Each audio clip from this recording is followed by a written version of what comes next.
Bonjour à tous, bienvenue sur la chaîne Wrestling Love. On se retrouve aujourd'hui pour une toute nouvelle vidéo. Alors ça va être une vidéo où on va exclusivement parler de New Japan, puisqu'on va parler des deux shows New Japan, donc du 4 et du 5 mars. On va parler tout d'abord du show 49e anniversaire, qui comptait donc une défense de titre de Kota Ibushi, IWGP Heavyweight Intercontinental contre El Desperado. Et on va également parler donc du show du 5, qui était le premier jour en lui-même de la New Japan Cup. Il y a déjà eu deux matchs de New Japan Cup dans le show du 4, dans le show anniversaire. Mais il y a eu deux autres matchs du premier tour de New Japan Cup, du coup dans ce show du 5. Et donc c'est les deux shows qui marquent officiellement le début du tournoi. Voilà, par rapport à ma hype, honnêtement, j'avais, hein, je précise bien, j'avais une petite hype pour la New Japan Cup, comme j'en avais parlé dans ma vidéo pronostic, mais sinon, voilà, le Ibushi Desperado, c'est pas forcément la chose qui m'intéressait le plus, honnêtement, même si j'adore les deux catcheurs, il y a pas de souci. Mais vraiment, j'étais plus intrigué par comment ils allaient booker cette New Japan Cup. Et du coup, on va commencer avec le show 49e anniversaire, donc show comme j'ai dit, qui s'est déroulé le 4 mars. On a vu en opener un 8-man tag team match avec Gabriel Kidd, Hiroki Goto, Master Wato et Tomoaki Honma contre le Suzuki-gun, Douki, Minoru Suzuki, Taichi et Zack Sabre Jr. Alors honnêtement, c'est un bon opener. Comme vous vous en doutez, c'est un peu balèque, ça dure 10 minutes, victoire de Kidd, Goto, Wato et Honma. Euh, pour moi, c'était le meilleur match de l'undercard. Tout le monde a fait un bon work, surtout Hiroki Goto qui est pour moi le MVP du match.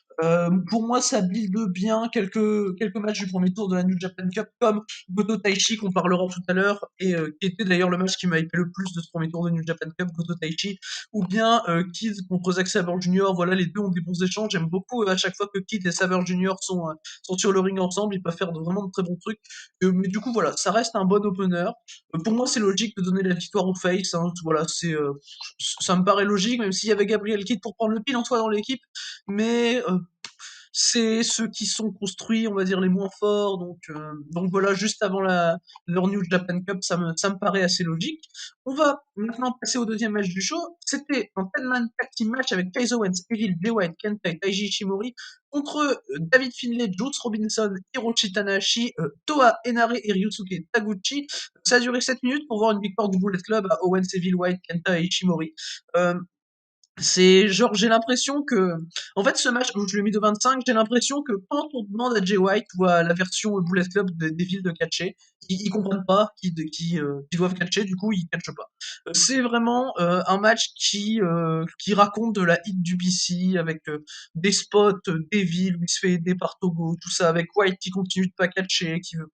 Enfin voilà, de toute façon, White il catche pas, hein, clairement, c'est pas une surprise. Le character work pardon, de Juice Robinson est pas ouf, honnêtement, avant le match, il gueule, je sais pas, Juice Robinson, il est gênant plus qu'autre chose. Mais tu as Hiroshi Tanahashi qui est dans ce match et qui fait une super performance, clairement. Tanahashi a sauvé le match pour moi, avec Chase Owens, qui a quand même été vraiment bon, Chase Owens. Il fout des knee strikes des fois de Chase Owens quand même. Tu te dis, putain, t'as mal pour ton adversaire. Mais vraiment, Chase Owens, c'est super sous-coté, et pour moi, c'est le deuxième meilleur catcheur du match, parce que vraiment, il fait une bonne performance. Et j'ai l'impression que c'est le seul qui catch. Bon, avec Ishimori, mais Ishimori, j'ai même pas l'impression qu'on l'ait vu. On l'a pas vu quasiment Ishimori du match. Et c'est les deux seuls qui catch dans une équipe de 5, c'est quand même grave. Mais bon, ben voilà. Kenta, ça va encore. À la limite, Kenta, vraiment. Mais Evil, le pire, c'est qu'Evil, c'est un super worker, Evil. Evil, il est excellent. Et quand tu le fous dans le VC, bah, tu le fais arrêter de catcher, et voilà. C'est vraiment dommage, mais voilà, 7 minutes 30, un peu balèque pour une victoire du BC. On va maintenant passer, du coup, à un six-man tag team match avec Chaos, Kazuchika Okada, Sho et Tomohiro Ishii contre Bushi Sanada et Shingo Takagi, donc Los Ingobernables de Japon. On a eu une victoire en 9 minutes d'Okada, Sho et Ishii. Personnellement, j'ai vraiment aimé le match. C'était, comment dire, j'ai vraiment aimé le match au début, hein, on soit bien d'accord. Et après, je me suis dit, ah merde. Et après, ça m'a saoulé. Et voilà. Et t'as des bons échanges avec Okada et Shingo. J'ai mis 2,75. J'ai failli aller à 3 quand même. Mais la performance de Sanada est juste hilarante, mais vraiment dans le mauvais sens du terme. Genre, Sanada, il arrive, t'as la musique du cirque par derrière, quoi. Dès qu'il arrive sur le ring, Sanada, c'est le cirque, voilà. Mais franchement, même Okada m'a surpris, a fait une bonne perf. Vraiment, je suis surpris de voir Okada faire une bonne perf. Il a des bons échanges avec Shingo, qui build bien selon moi leur match de la New Japan Cup. Mais franchement, ouais, c'est Sanada qui a gâché le match pour moi. Même Bushi, le peu qu'on l'a vu, c'était bien. Shingo a un très bon selling dans le match, surtout sur un dropkick qui est très cool de la part d'Okada. Bah même s'il fait quasiment que ça. Voilà. Et Ishii quand il était là, c'était bien. Shaw, on l'a pas trop vu malheureusement. Après, il est pas dans la New Japan Cup, donc ça me surprend pas non plus que enfin, le match est surtout pour teaser la New Japan Cup pour un Okada Takagi, un Ichi Sanada au premier tour, donc voilà, ça me surprend pas personnellement. Mais voilà, je lui mets 2,75, ça reste un match qui se regarde. On va maintenant passer du coup aux deux matchs du premier tour de la New Japan Cup qui étaient présents dans ce show. On va commencer avec Jeff Cobb contre Satoshi Kojima, ça a duré 12 minutes pour une victoire de Jeff Cobb. Personnellement, j'ai vraiment adoré le match, c'est mon match préféré du show, un bon 3,5 où tu sens que les deux mecs ont une bonne alchimie avec des spots très très impressionnants, surtout de la part de Jeff Cobb avec son Work Powerhouse qui est vraiment phénoménal. Surtout à l'extérieur du ring, à un moment il fait un backbreaker sur Kojima, il le porte, t'as l'impression que c'est un bébé Kojima. Et pour moi c'était la bonne personne à mettre contre Cobb, Satoshi Kojima avec son rôle de vétéran là, pour se faire battre comme ça par le gros Powerhouse et tout, qui est présenté comme un imbattable. Même si je voyais Kojima gagner au début, j'avais dit dans mes pronostics, pour moi, c'est pas illogique du tout de voir Cobb gagner. Après, reste à voir comment ils vont gérer un Evil contre Cobb en Bullet Club contre The Empire. Ça reste une autre paire de manches, honnêtement. Et enfin, de toute façon, déjà, les matchs face contre Will, ils savent pas les gérer, New Japan, alors un Heel contre Will, ça va être compliqué.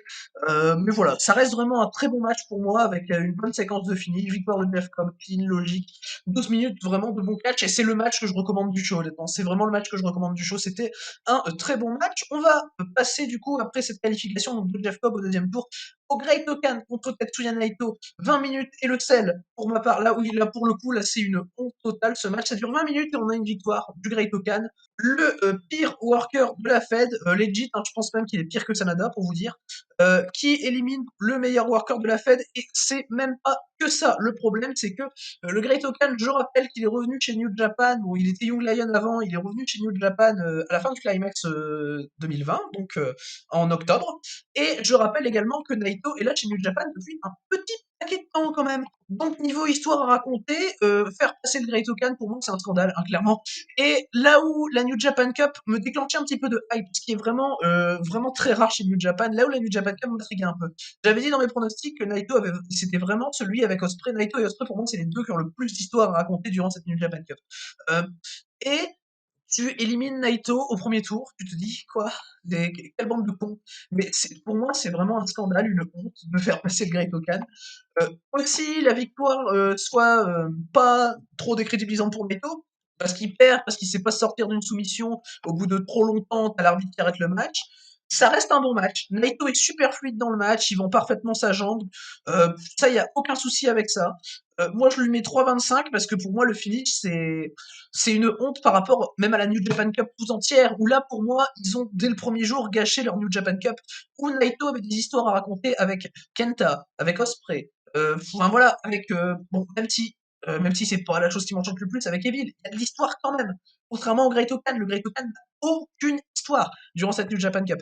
Et justement, pour moi, le fait d'avoir un catcheur comme ça qui est pas longtemps dans la Fed, tu ne lui fais pas créer des histoires pendant des tournois, mais pendant le reste, pendant le reste de l'année, mais pas pendant des tournois, tu lui fais créer des histoires, et encore moins pendant la New Japan Cup qui est un tournoi à élimination directe. Et là, je trouve la décision de booking atroce, vraiment absolument atroce. Et bah, du coup, dès le premier jour, ils ont gâché leur New Japan Cup. Et le pire, c'est que j'ai vraiment limite l'impression d'être le seul à le comprendre, quoi. C'est que t'as personne qui gueule là-dessus. Et bah, tu vois, le Great Okan et Naito, bon, voilà, le Great Okan, je rappelle qu'il y a un worker qui est absolument nul à chier, que le seul move qu'il essaye de mettre over, c'est un Mongolian Chop, et qui a autant d'impact que Jeff Hardy contre Sting à Victor Hero de 2011. À partir de ce moment-là, c'est compliqué. Mais bon, enfin, voilà, ça reste un bon match. Je le recommande pas parce que pour moi le match c'est une honte clairement. Mais Naito, est-ce qu'il peut vraiment faire un mauvais match dans sa vie? Non. Et il donne le meilleur match de sa carrière probablement au Great Okan. Hein. Voilà, clairement, ça dure 20 minutes et je me suis pas fait chier avec le Great Okan. Enfin, je me suis pas fait chier grâce à Naito parce que le Great Okan, les trucs qu'il a fait, je comprenais pas. Hein. Vraiment, des trucs je le comprends pas le Great Okan. Hein. Quand il s'assoit sur son adversaire dans le coin pendant un match solo, je le comprends pas. J'ai envie de lui dire qu'est-ce que tu fous, mec? Va te coucher, Great. J'ai puis après il descend, et puis je sais pas, il tire sa langue avec ses dents de vampire, enfin je sais pas, il est bizarre le Great, de toute façon il est bizarre le Great Okan, hein. Enfin voilà, c'est du Great Okan, et mais le match reste cool, donc je mets 3,25, mais voilà, ils ont gâché la New Japan Cup, et pour une fois que j'avais un peu de hype chez New Japan, bah, ils ont réussi à gâcher leur tournoi dès le premier jour, et là c'est vraiment compliqué. On va du coup passer après cette qualification honteuse du Great Okan au match pour le titre LGBT Heavyweight et Intercontinental, le main event du show avec Kota Ibushi qui défendait son titre contre El Desperado, qui est le champion, je le rappelle, et Junior Heavyweight et Junior Tag, parce qu'il est en équipe avec Tanemaru, donc champion Junior Tag. Et franchement, le match était très cool. Moi, je lui mets 3,5. Ça dure que 20 minutes. Ça m'a surpris. J'étais peut-être content qu'ils en fassent pas trop. Mais pour moi, clairement, c'est un match où tu sens que les mecs ont pas d'histoire à raconter. Du coup, d'ailleurs, c'est pour ça qu'ils ont 20 minutes. Parce que pour qu'un main event de New Japan dure 20 minutes, enfin, un main event, surtout pour le titre heavyweight, pour qu'un match de titre heavyweight New Japan dure 20 minutes en 2021, faut vraiment qu'ils aient rien à raconter. Et pour le coup, ils ont rien eu à raconter. Euh, ils ont quand même essayé de faire de l'épique avec des trucs. Enfin, voilà, le teasing de finish m'a saoulé à la fin. T'as plein de teasing de finish, ça m'emmerde. T'as Desperado, t'as l'impression qu'il passe sa vie à tease le Pinche Loco. Mais voilà, moi, ils pouvaient pas faire un mauvais match. Je mets 3,5. Voilà, ils pouvaient pas. T'as vu les deux workers que c'est? Ibushi et Desperado, comment ils sont bons. Je vais faire la même réflexion pour Goto Taichi tout à l'heure, dans tous les cas. T'as vu comment ils sont bons, les mecs? Ils peuvent pas faire un mauvais match. Voilà, moi je mets 3,5, c'est mon deuxième match préféré du show. Mais vraiment, tu sens qu'ils ont pas d'histoire et que c'est littéralement un match où New Japan fait son format épique alors qu'ils en ont pas besoin. Et ils le font sur 20 minutes tellement ils ont rien à raconter. Enfin, voilà, après je suis content que ça dure 20 minutes. Honnêtement, je suis content que ça dure 20 minutes. Mais quand tu vois ça chez New Japan, même si t'es content, parce que New Japan en font toujours des caisses et des caisses sur les main events. Franchement, je suis content de voir un main event qui dure que 20 minutes. Hein. Faut pas le prendre dans le sens inverse, ce que je dis. Mais New Japan fait tellement des main events longs pour rien du tout que quand tu vois un main event de 20 minutes chez New Japan pour le titre heavyweight, tu te dis ah ouais ils avaient rien à raconter les mecs. Et évidemment tu le ressens pendant le match. C'est la première chose que tu ressens pendant le match. Je ressors du match, je me suis dit mais ils ont rien à raconter en fait. Et c'est exactement ça. T'as un peu de legwork de la part de Desperado qui tente sa soumission plusieurs fois. Mais voilà quoi, c'est tout. Et voilà, le match il est bon, hein, clairement je lui mets 3,5. Mais pour moi si un match de voir du show, c'est pas celui-là. Pour moi, c'est comme Kojima qu'il faut voir du show. En plus, c'est du 12 minutes et voilà. Mais clairement, du coup, voilà, victoire de Kota Ibushi, logique avec son Kamigoye qui conserve le titre, qui conserve les titres du coup, même si bon, le titre intercontinental n'existe plus trop hein, en ce moment. Et donc voilà pour ce show 49e anniversaire de New Japan. Alors pour le show en général, c'était honnêtement un bon show, ça va, je me suis pas fait chier. Euh, c'est la décision de booking honteuse du Great Okan Naito qui est valable sur toute la New Japan Cup. Par contre, là, ça va laisser des traces. Pour le booking de tout le reste du tournoi, pour moi, ça va laisser des traces l'élimination de Naito par le Great Okan au premier tour. Et comme je l'ai dit, s'il y a un match à conseiller, c'est le Jeff Cobb contre Satoshi Kojima, donc le match juste avant au Kan Naito. Et voilà, du coup, pour ce show 49e anniversaire, on va maintenant passer au show New Japan du 5 mars, qui était le premier jour des shows New Japan Cup. Bon, même si la New Japan Cup avait déjà commencé la veille, là, c'est clairement les shows New Japan Cup en eux-mêmes. Et on va du coup commencer sans plus attendre avec l'opener qui était un six-man tag team match avec Buki Minoru Suzuki et Zack Sabre Jr. contre Gabriel Kidd, Tomoaki Honma et Yuya Uemura. Euh, Victoire du Suzuki Gun, Uemura prend le pin, logique, c'est le seul qui n'est pas dans la New Japan Cup au sein de l'équipe des Face, hein, parce qu'ils n'allaient pas faire perdre 2 fois d'affilée le Suzuki Gun. Alors le match est selon moi carré par Zack Sabre Jr. évidemment. Il a eu de la super action, surtout comme je l'ai dit également pour la veille avec Gabriel Kidd. T'as Suzuki et Honma qui ont eu des échanges également. La majeure partie du match a d'ailleurs été concentrée sur Suzuki et Honma. Et c'est le genre d'échange qui me fait dire putain Suzuki c'est vraiment de la branlette. Parce que le mec il te fout des avant-bras, limite il touche pas. Et pourtant, des fois, il fait des avant-bras, ils sont super, hein, Suzuki, il n'y a aucun souci. Mais le gros problème de Minoru Suzuki, c'est que son moveset, c'est coup d'avant-bras grimace. Et ça s'arrête là. Et Minoru Suzuki, pour moi, c'est de la branlette, parce que il fait que ça, il fait rien d'autre. Et je dirais pas qu'il est chiant, mais moi, je le trouve pas oufissime, quoi. C'est overrated à la mort pour moi, Minoru Suzuki. Je sais que il y a beaucoup de gens, oh là là, Minoru Suzuki, le roi du puro, le roi de la New Japan, qui chante sa musique d'entrée, mais moi, ça me le fait pas du tout, honnêtement. Et enfin, pour le coup, même j'avais l'impression limite que Tomoaki Honma avait carry leurs échanges. Honnêtement, j'avais cette impression-là. Mais après, Suzuki, dans certains coups d'avant-bras, il reste bien cool, hein, ça, il y a aucun souci sur ça. Ouais, je dis pas, Je dis pas que ce qu'il fait, il fait mal, mais quand il fait que des coups d'avant-bras que tout le monde fait, et des grimaces auxquelles j'accroche pas, à moi, enfin voilà quoi. Minoru Suzuki, c'est pas mon délire du tout. Et honnêtement, le match il reste bon, hein, franchement, vraiment le match en lui-même, je lui mets 2,75, c'est de l'undercard basique. Voilà quoi, y a aucun problème avec ça. Et je dirais que Zack Sabre est le MVP du match selon moi. Uemura, pour le coup, il était là, il a fait du bon babyface work. On va maintenant passer du coup à un 8-man tag team match avec David Finlay, Hiroshi Tanahashi, Tiger Mask et Yoshihashi contre le Bullet Club, Chase Owens, Evil, Taiji Shimori et Yujiro Takahashi. Ça a duré 11 minutes 40 pour voir une victoire du Bullet Club. J'ai pas trouvé ça mauvais, j'ai mis 2,5. Ça build bien quelques matchs du premier tour de la New Japan Cup, hein, ça me paraît assez logique. Mais franchement, il y a des fois où la UBC, même tout le temps, où la UBC est ennuyeuse. Ça tease bien le Yoshihashi Yujiro, selon moi. Donc voilà, aucun problème avec ça. Euh, c'est clairement un bon match, très bonne performance de Yoshihashi. Evil qui soumet Tiger Mask à la fin, j'ai trouvé ça très significatif et très cool. Là, pour le coup, niveau hit, il n'y a pas besoin de ne pas catcher, tu fais un tombé sur Tiger Mask, là pour moi il y a de la hit. Et franchement, pendant le match, Evil, faut pas dire que ça a été le plus chiant. Euh, Oh, je sais pas. Ce TBC, il y a eu personne de plus chiant qu'un autre en vrai. Mais voilà, Owen, j'ai trouvé cool. Là, pour le coup, niveau coup de genou, il était allé encore plus fort. Le truc a résonné dans toute la salle du Korakuen Hall. Franchement, le coup de genou de Chase Owen, c'était hyper violent. Je me souviens plus sur qui c'était, je crois que c'était sur Finlay. Il rentre, il te fout un coup de genou, tu fais, oh putain, merde, j'ai mal. Ouf. Mais voilà, c'est juste Chase Owens. Il est super underrated, hein, de toute façon, Chase Owens, clairement. Et voilà, ça dure 11 minutes, je sais pas s'il y avait besoin, mais ça reste pas dégueu, c'est moyen. Moi, je mets un 2,5. On va passer maintenant au troisième match du show. Le troisième match du show, c'était The Empire, Great Okan, Jacob Will Ospreay contre Master Wato, Hiroyoshi Tenzan et Satoshi Kojima. Alors, personnellement, moi j'ai trouvé que c'était un bon match. Ça a duré 9 minutes, hein, avec une victoire de Okan, Cobb et Osprey qui est assez logique. J'ai mis 2,5. Voilà, bon, mais pas plus. Voilà, undercard sur 5 clairement.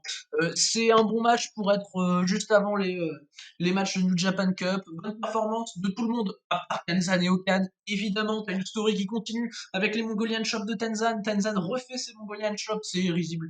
Mais Osprey m'a beaucoup intéressé dans le match. Oui, Osprey a fait des super trucs. Tenzan, il commence à faire des Mongolian Chops, d'un seul coup, t'as Osprey, le calme, il fait un rolling forward magnifique. Voilà. Osprey a pour moi été la seule personne qui était vraiment intéressante dans ce match. T'as eu pardon, top Kojima, alors bah voilà, pas super intéressant, comme a déjà battu Kojima dans la New Japan Cup, voilà. Et puis de toute façon, le seul match de NJC qui a préparé là-dedans, c'est le Osprey Tenzan, qui m'intéresse pas des masses honnêtement. Mais Osprey a été très cool en tout cas dans ce match, une victoire logique hein, du Great Okan. On va maintenant passer aux deux matchs du coup du premier tour de la New Japan Cup de ce show. On avait pour commencer Toru Yano, le King of Pro Wrestling contre Bad Luck Fale. Ça a duré 5 minutes 50. Victoire de Toru Yano par des comptes extérieurs, un truc con où Bad Luck Fale accroche Yano au poteau. Sauf que Yano réussit à rentrer dans le ring tout en étant accroché au poteau. Et Fale se fait dégager, Fale se fait décompter à l'extérieur. Du coup, victoire de Yano. Euh, j'ai mis un 25, c'est pas bien du tout. Bad Luck Fale peut pas faire un bon match. Juste avant le match, alors là t'as un truc qui m'a fait rire, c'est juste avant le match, t'as Fale qui essaye de faire un roll-up sur Yano. T'as l'arbitre qui compte, 1-2, dégagement de Yano, et après t'as la cloche qui sonne. Genre l'arbitre il a compté un tombé avant que le match commence. Il est fort quand même cet arbitre. Moi je trouve ça complètement con, c'est fou là. Et juste après t'entends la cloche qui sonne, enfin c'est gênant juste. Et t'as une story avec le body slam, vu qu'ils ont eu un body slam match, Yano et Fale. Et t'as Fallait qu'il claque un bout d'islam sur Yano se dégage, enfin, c'est chiant. Ça dure 5 minutes 50, t'as pas le temps réellement de vouloir t'endormir, mais c'est nul, quoi. Vraiment, Yano Fallait, c'était nul. Et ça va être sans aucun doute, je pense, le pire match de la New Japan Cup, à moins qu'il me sorte contre toute attente un Sanada White en demi-finale, ce que j'espère pas, évidemment, là.